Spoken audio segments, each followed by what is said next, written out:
Irmãos queridos, nós vamos abrir a palavra de Deus em Mateus, no capítulo 19, para a nossa meditação nessa noite. A nossa meditação nessa noite é o que Deus uniu. E a nossa passagem fundamental, a nossa passagem principal, se encontra em Mateus, no capítulo 19. Nós vamos ler do verso 3 ao verso 8. Palavra do Senhor. Mateus 19, abre aí. Do verso 3 ao verso 8.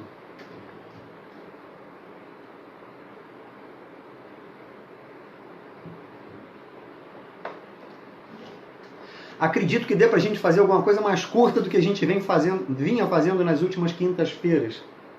Nas últimas quintas-feiras as passagens eram longas e havia necessidade daqueles contextos todos, né, por conta ali das pregações. Mas acredito que seja possível que a gente consiga terminar às 8h30. Tá bom se passar um pouquinho, 8h40, mas a gente fica por aí. Que Deus nos abençoe. A propósito, a razão de ser disso aqui não é outra, gente, senão a gente juntos buscar a face do Senhor, colocar os nossos corações diante dele, suplicar a sua misericórdia para nós, para os nossos lares, para as nossas famílias, nossos cônjuges, nossos filhos, nossos pais, nossos avós, nossos netos. Esse mês de maio todo o tema é família.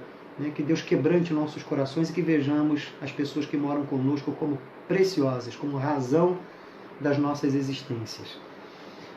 Mateus 19, do verso 3 ao verso 8. Já abriu? Abre lá. Mateus 19, de 3 a 8. A gente fez aquela primeira leitura lá em Gênesis, no capítulo 2, né? A partir do verso 18. E a gente vai ver que aquela passagem, ela, de certa forma, ecoa aqui nessa passagem de Mateus 19, de 3 a 8. Então vamos lá. Mateus 19, de 3 a 8. Vieram a eles alguns fariseus e o experimentavam, perguntando: é lícito ao marido repudiar a mulher por qualquer motivo? Então respondeu ele: não tendes lido que o Criador desde o princípio os fez homem e mulher, e que disse: por esta causa deixará o homem pai e mãe, e se unirá à sua mulher, tornando-se os dois uma só carne? De modo que já não são mais dois, porém uma só carne. Portanto, o que Deus ajuntou, não o separe o homem. Replicaram-lhe: por que mandou então Moisés dar carta de divórcio e repudiar? Que provocação, né? Respondeu-lhes Jesus: por causa da dureza do vosso coração é que Moisés vos permitiu repudiar vossa mulher. Entretanto, não foi assim desde o princípio. Palavra do Senhor. Vamos orar. Pai, nós louvamos o Teu nome, agradecemos porque podemos meditar na Tua palavra, alimento para a nossa alma, incentivo para a nossa caminhada, a palavra de amor da Tua voz para nós. Sensibiliza o nosso coração, dá-nos olhos para enxergar a Tua vontade, ouvidos para ouvirmos a Tua voz. Constrói dentro de nós, Pai, com a Tua presença, com a Tua palavra, com o Teu Espírito Santo, o que o Senhor quer que nós sejamos para a glória do Teu nome. Nós oramos em nome de Jesus. Amém. Olha, eu vou começar hoje com um belo poema, um poema de Dom Marcos Barbosa, que se chama Cântico de Núpcias, que tem muito a ver com o que a gente leu. E o poema diz assim: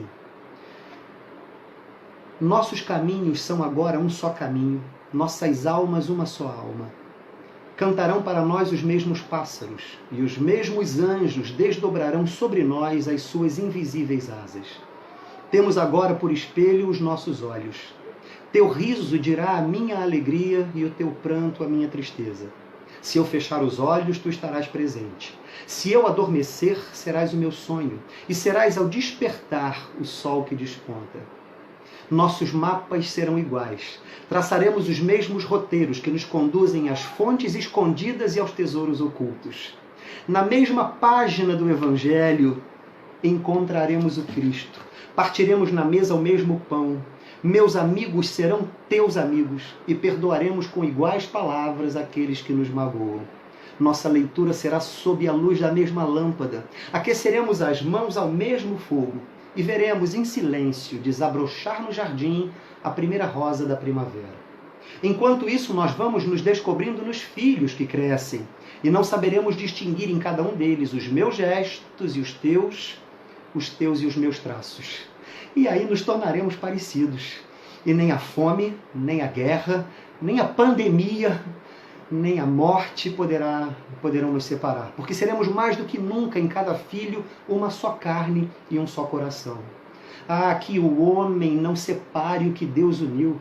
Que o tempo não destrua a aliança que nos une e nem os amores, o amor. Que eu não tenha outro repouso que o teu peito, outro amparo que a tua mão e outro alimento que o teu sorriso. E que quando eu fechar os olhos para a grande noite, a morte, sejam tuas mãos a fechá-los. Mas que quando eu os abrir para a grande visão de Deus, possa também contemplar-te como o caminho que dia após dia me conduziu à fonte de todo o amor. Nossos caminhos são agora um só caminho, nossas almas uma só alma. Eu já não preciso estender as mãos para alcançar-te e tu já não precisas falar para que eu te escute. Esse poema se chama Cântico de Núpcias e o autor é o Dom Marcos Barbosa e para mim traduz muito desse que é o propósito de Deus para a vida daqueles que casam. A questão é a seguinte, gente, nós não somos, nem todos se casarão. O casamento para nós não é aí um sacramento, né? Nem todos se casarão. E o sujeito não precisa casar para ser feliz. Aliás, esse é um grande engano, né? A pessoa pensar assim, vou casar para ser feliz. A grande questão é que você seja feliz por ser pessoa, por ser gente, por ser quem você é. Por você ser feliz, por você se perceber amado por Deus, se perceber amado por Cristo, se perceber precioso porque Jesus derramou o seu sangue por amor a você, para a sua salvação. E isso basta, né? Ou seja, portanto, o casamento deve ser a consequência de uma condição em que eu já me encontro, que é a condição de ser feliz. É muito perigoso eu ir casar para ser feliz. Na verdade, é muito perigoso eu esperar alguma coisa para ser feliz, né? E às vezes o discurso nosso é esse. Eu vou esperar me formar para ser feliz, ou eu vou esperar arrumar um emprego para ser feliz, ou eu vou esperar arrumar aquele emprego para ser feliz. A grande questão é que a gente se perceba feliz hoje. E feliz por isso, por ser gente, por estar no mundo, por ser amado por Deus. Quando a gente fala de família, de quem que a gente está falando? Que ente é esse? Que personalidade é essa? A família não tem uma personalidade própria. A família é a composição de pessoas, de mim, de você. Por isso, quando a gente fala assim, eu quero falar a família, é importante a gente entender que eu quero falar a pessoa. Eu quero falar ao pai, à mãe, ao filho, à avó, ao neto. Eu quero falar a pessoas que compõem aí uma mesma casa, que compõem aí uma mesma família. O que eu quero destacar então das pessoas, de nós, de mim, de seres humanos como nós, é que nós somos muitas vezes gente voltadas para a ruptura. O momento atual, a gente não precisa ir muito longe, nem precisa trabalhar muita filosofia. O momento atual nos mostra isso. Eu, particularmente, acho que a gente vive um diálogo de surdos. Você fala uma coisa, a pessoa entende outra, a pessoa fala uma coisa, você entende outra, e a culpa não é a culpa dele, a culpa é dele, ou a culpa é dela, a culpa é de todos nós, gente. A gente é um serzinho que a doutrina, uma das nossas doutrinas vai falar disso, da chamada depravação total do homem. O pecado não veio trazer coisa pra gente só como a idolatria, ou coisa.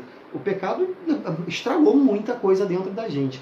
Mas Jesus Cristo reconstrói a nossa vida. Em Cristo somos nova criatura.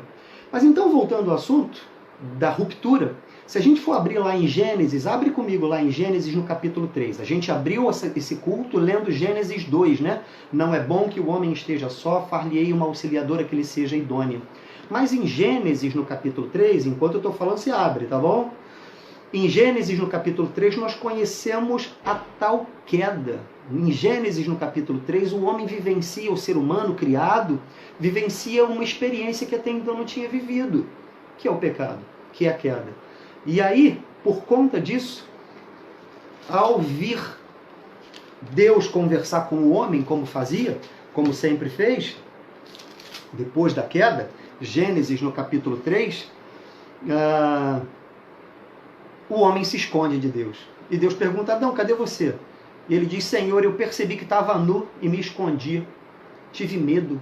Mas como você teve medo? Adão, Eva, gente, pessoas, seres humanos, vocês não foram criados para o medo. Muito menos medo de Deus, medo do Criador. Senhor, eu tive medo. Acaso comeste do fruto que eu disse que não era para comer? Da árvore que estava no centro do jardim? E aí verso 11 do capítulo 3, tá? Que é onde a gente está agora. Verso 11 do capítulo 3 de Gênesis. Perguntou-lhe Deus: quem te fez saber que estavas nu? Comeste a árvore que te ordenei que não comesse?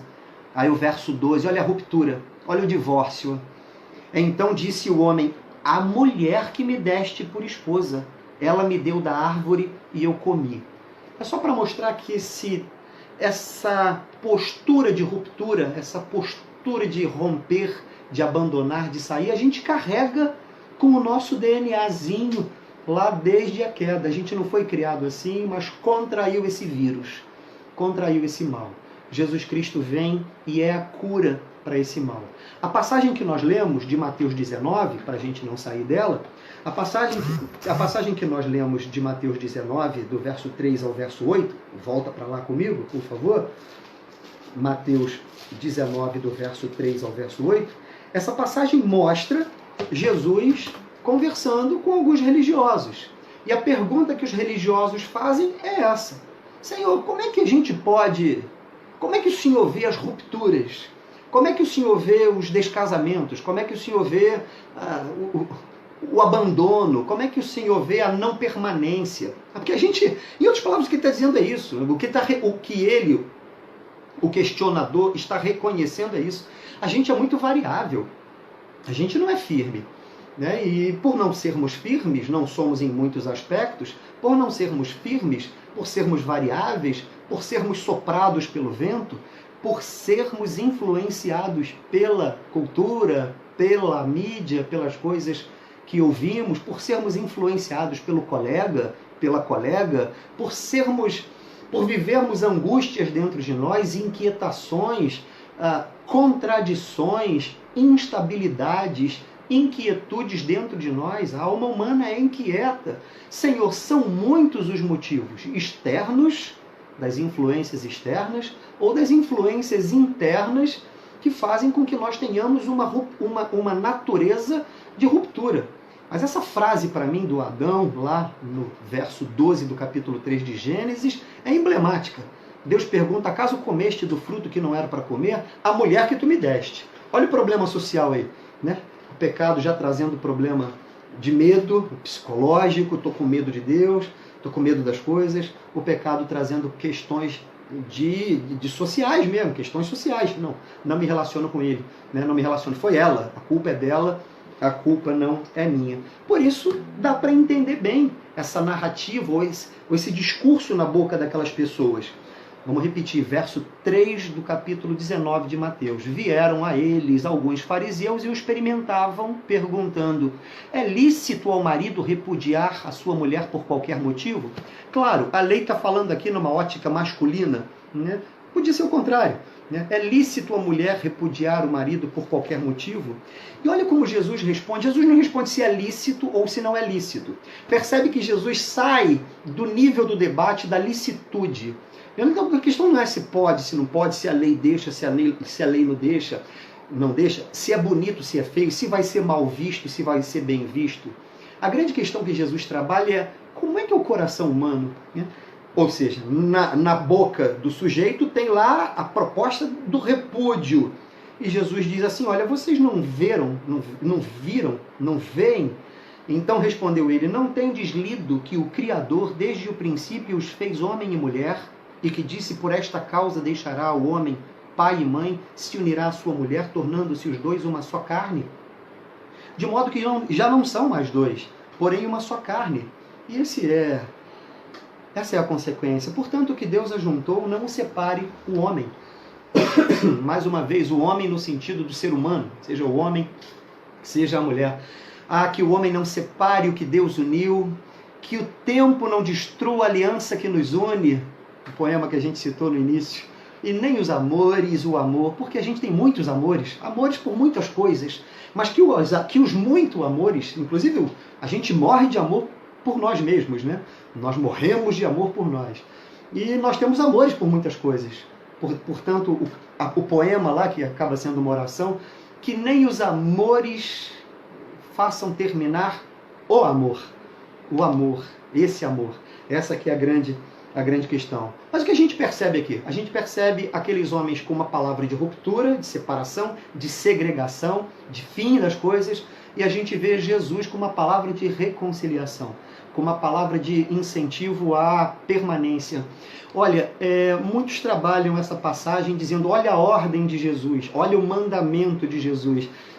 É possível que se veja dessa forma, mas eu sinceramente, é muito mais do que mandamento. A palavra de Jesus não é um mandamento, como se fosse a Constituição Federal nossa, né? Como se fosse uma lei, uma regra. A palavra de Jesus é muito mais sedução para o coração da gente. A palavra de Jesus, vou usar uma expressão bem família, né? Casal, casado, a palavra de Jesus, gente, e é assim que é para ser, a palavra de Jesus faz amor com a alma da gente, sabe?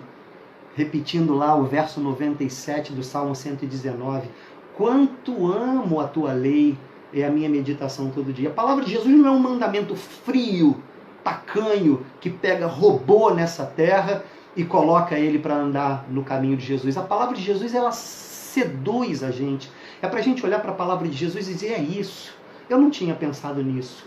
Isso não tinha sido construído dentro de mim. Então eles dizem, é lícito repudiar a mulher por qualquer motivo? E Jesus quer construir algo novo dentro do coração daquelas pessoas. E ao querer construir algo novo no coração daquelas pessoas, ele traz essa beleza da palavra de Deus e diz, olha, vocês não viram como que desde o início o Criador os fez homem e mulher e disse, deixa o homem o seu pai e a sua mãe, ou se você quiser numa outra narrativa, e deixa a mulher o seu pai e a sua mãe, se une ao seu esposo e são os dois uma só carne. Como a gente começou dizendo, óbvio que o casamento não é uma ordenança, nem todos vão se casar, e nem todos têm que se casar para serem felizes.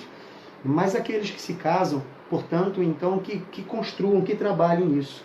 Vamos lá, não são agora os dois, mas são agora uma só carne. O que é então esse casamento? O casamento é a união entre duas pessoas que continuam sendo elas na sua individualidade, mas deixam de ser só elas. Constroem uma terceira pessoa, uma terceira, são agora uma só carne. E é interessante que essa terceira pessoa construída, gerada, imagina um ventre, uma barriga, uma pessoa sendo gerada na barriga, é isso. Duas pessoas vão gerando uma família, mas que pessoas são essas? São pessoas diferentes, são pessoas angustiadas, são pessoas contraditórias, como nós, como eu. São pessoas que têm os seus questionamentos e as suas angústias para a vida, não é? Não temos? Mas vamos falar dessas angústias então. São pessoas com culturas diferentes, com hábitos diferentes. Por isso ele diz, deixa teu pai e a tua mãe. A grande questão não é abandona os teus idosos, não é isso. A grande questão é deixa a cultura deles e constrói uma nova cultura com o teu cônjuge. Constrói uma nova vida com o teu cônjuge. E a construção é possível através do diálogo. É a palavra que constrói coisa legal ou não dentro da gente, do coração da gente.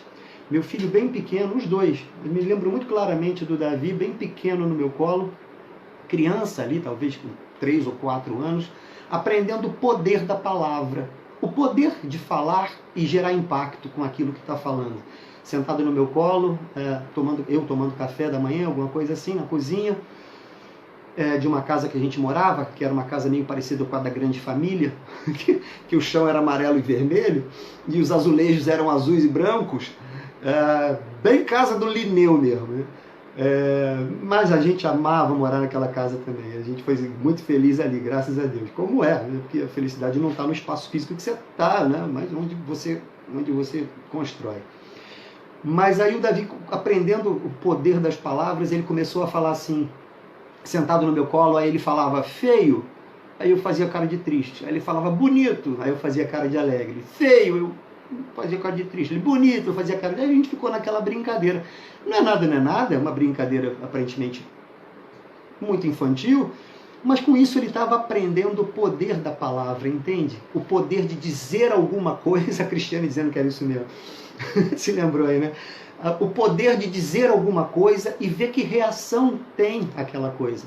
Quando a gente dialoga, quando a gente conversa, quando Deus nos une, o que Deus uniu não separe o homem, a ideia também é essa, que as minhas palavras com o meu cônjuge sejam palavras construtoras de uma nova realidade, sejam palavras construtoras de afeto, sejam palavras construtoras de companheirismo, de camaradagem, de incentivo. Se há contradição nisso, se isso é fácil, ora, eu acredito que isso seja exercício. Muitas coisas nós fazemos ainda que não queiramos.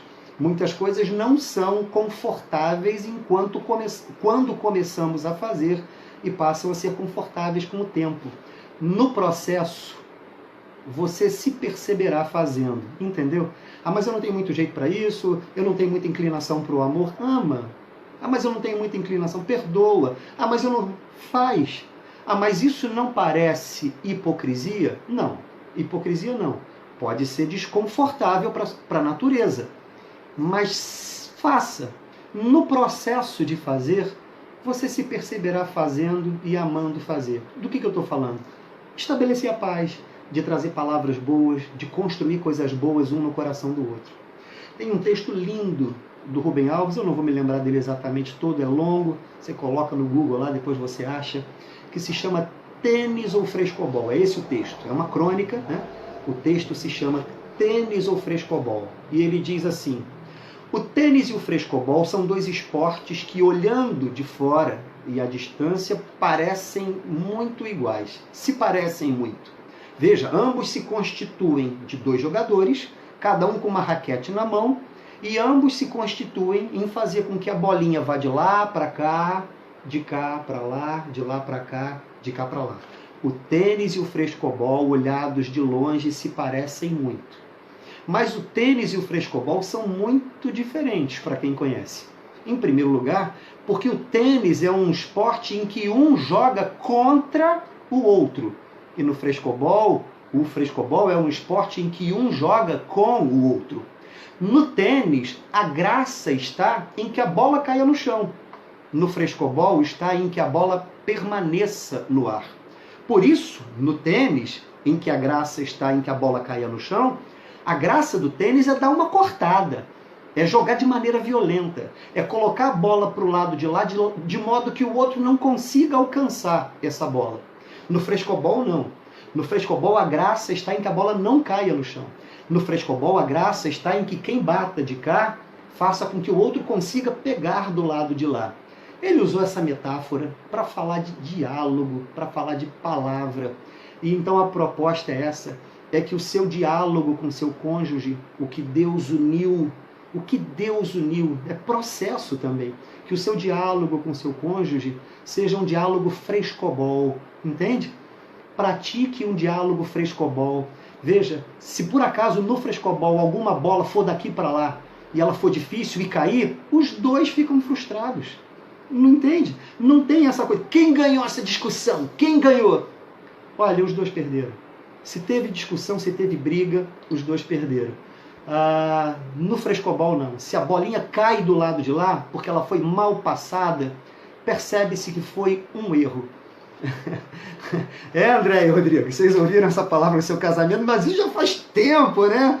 Eu acho que eu não era nem pastor nessa época, né? Mas voltando aí,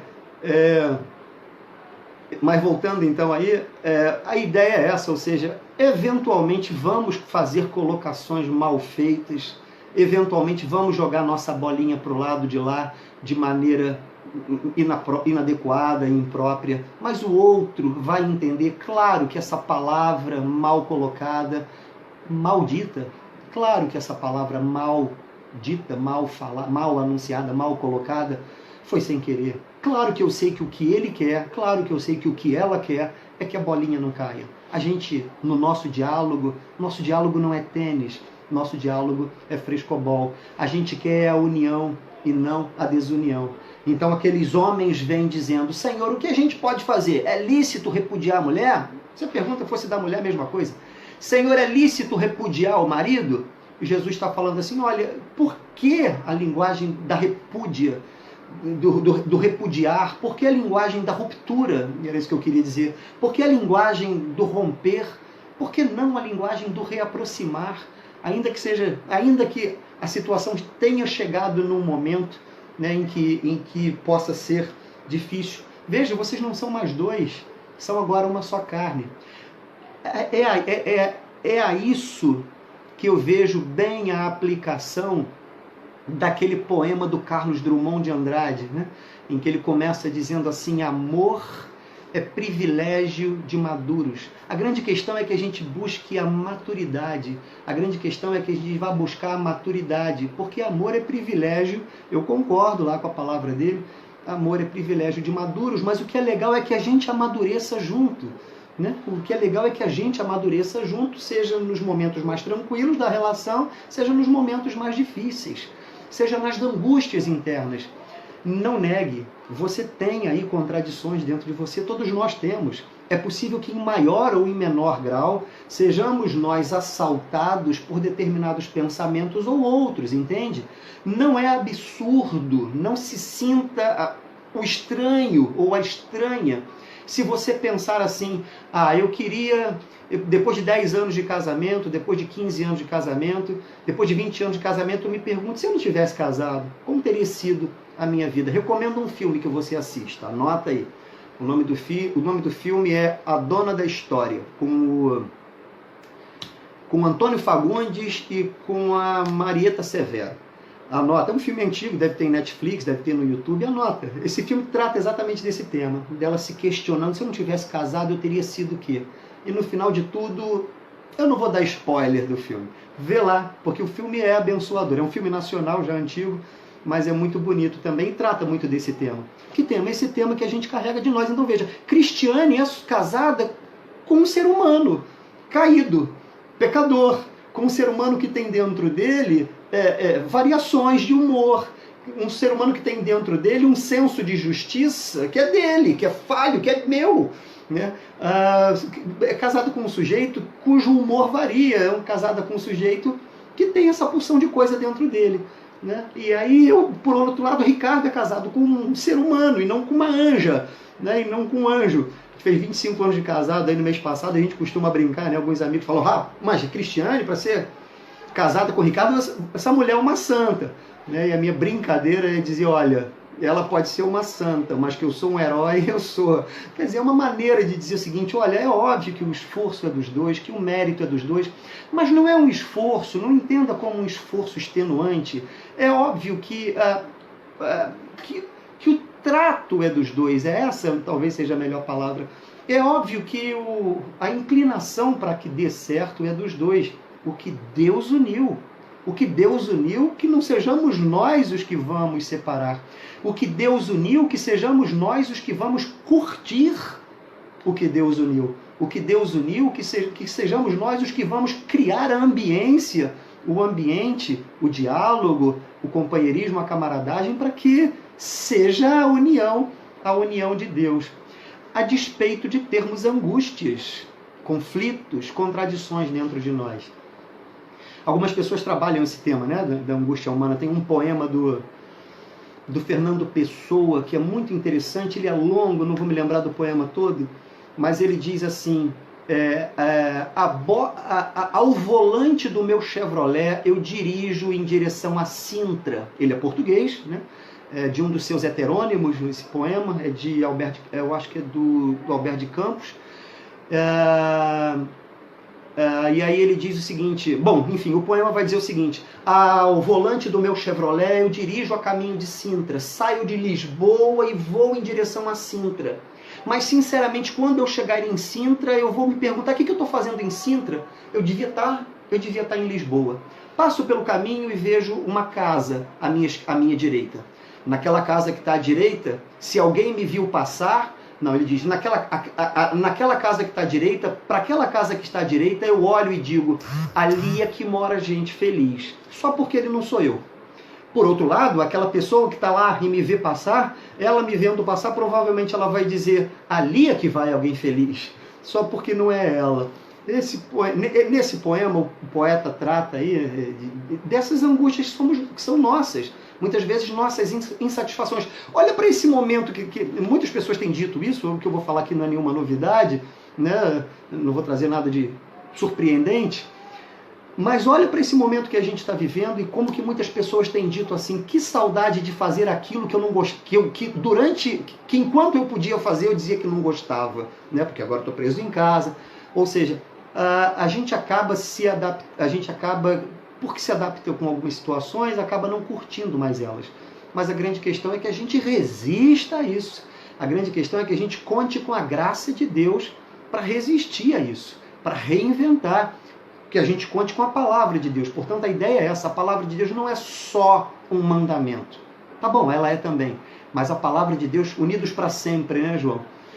A palavra de Deus não é só um mandamento, né? A palavra de Deus é também uma sedução dentro do coração da gente, uma construtora de um novo ser humano dentro da gente.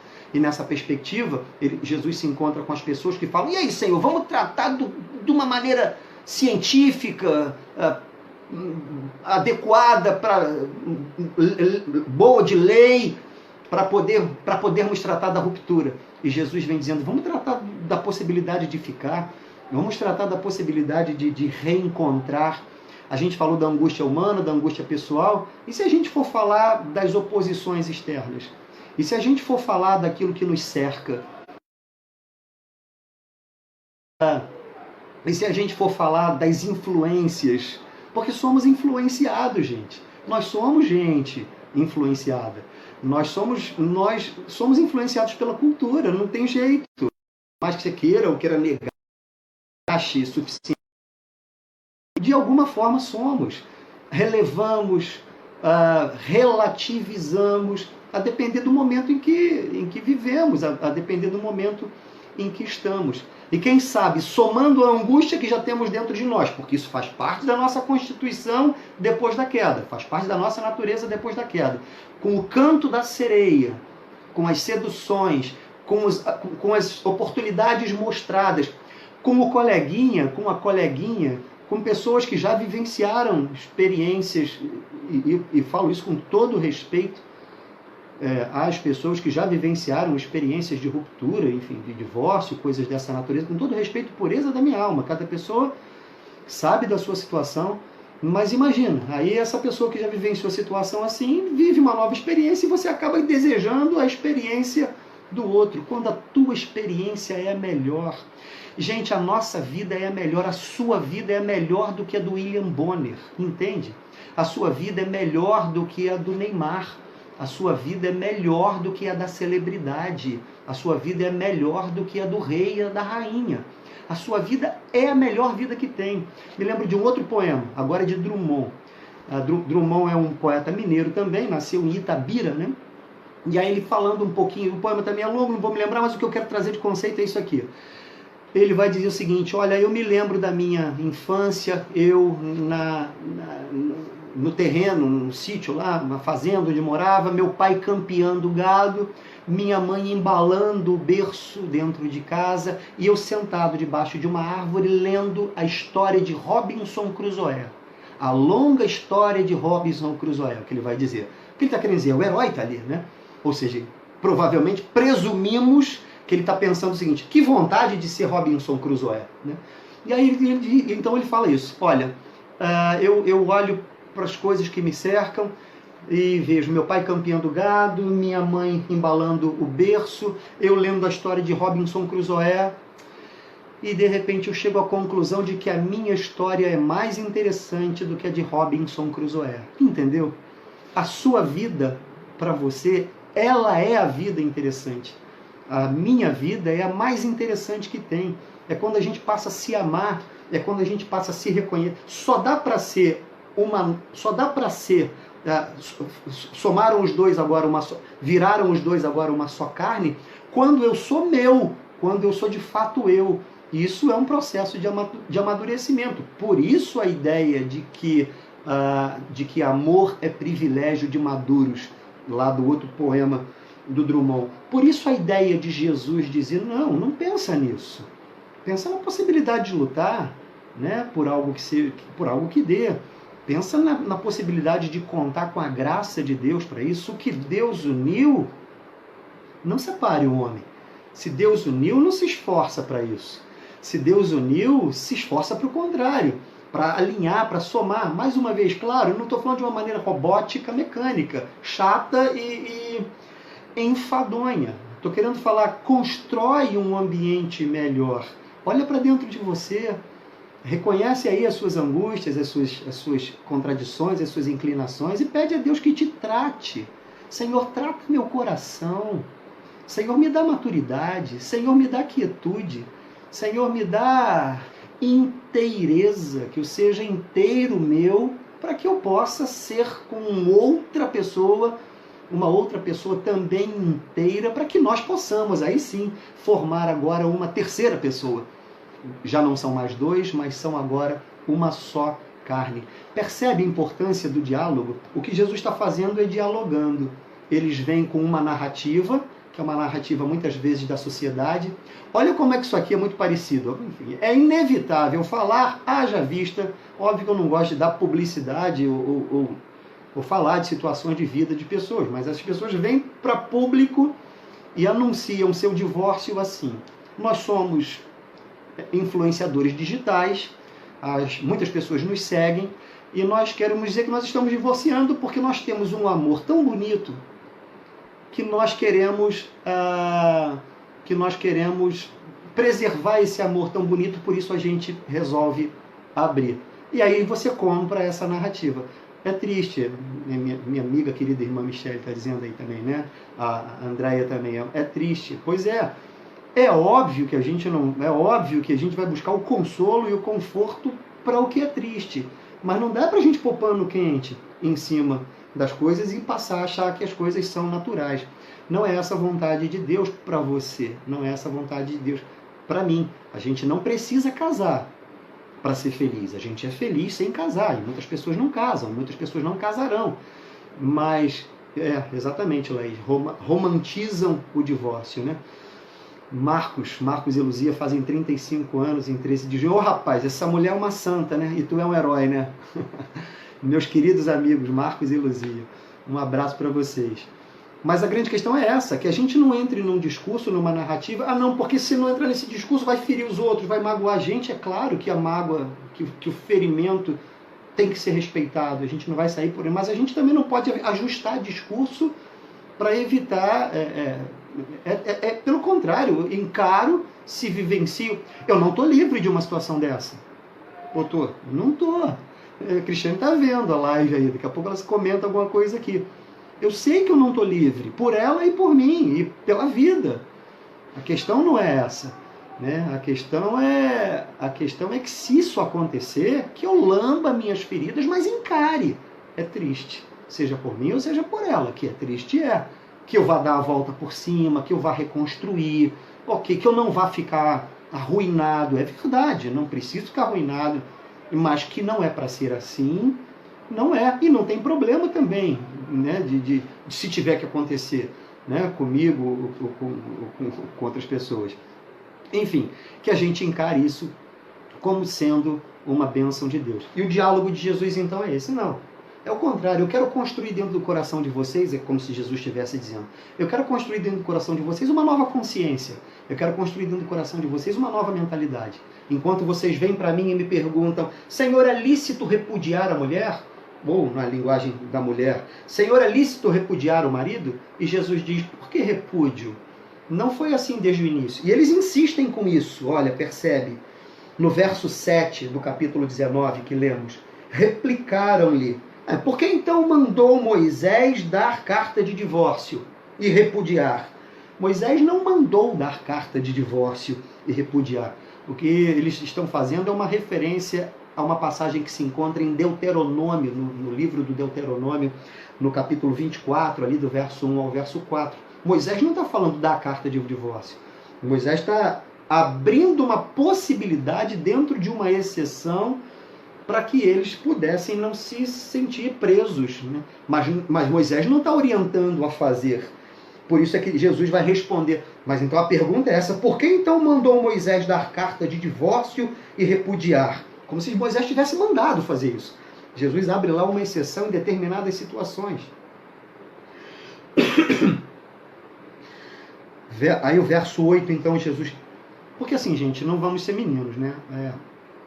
Tem situações em que chegam em limites, né? E obviamente, por favor, você sabe das suas situações.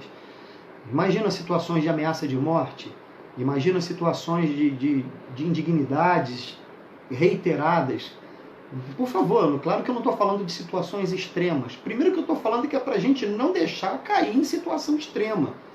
E caindo em situações extremas, claro que cada pessoa que sabe da sua realidade, e a gente sempre, já começou falando desde o início, né? As pessoas que vivenciaram experiências de divórcio são e devem ser muito respeitadas. E são, tá bom? Essa narrativa, essa fala aqui está eivada, está carregada de respeito por amigos, por irmãos, por seres humanos que vivenciaram situações dessa natureza.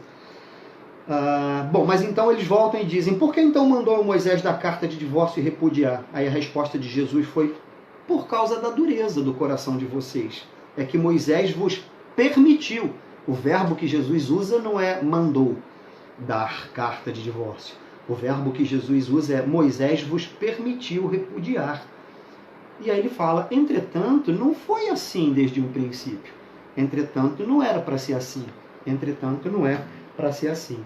Então, a gente já está aí com 40 minutos e eu falei que nessas quintas-feiras nós vamos efetivamente cumprir nosso horário aí, né?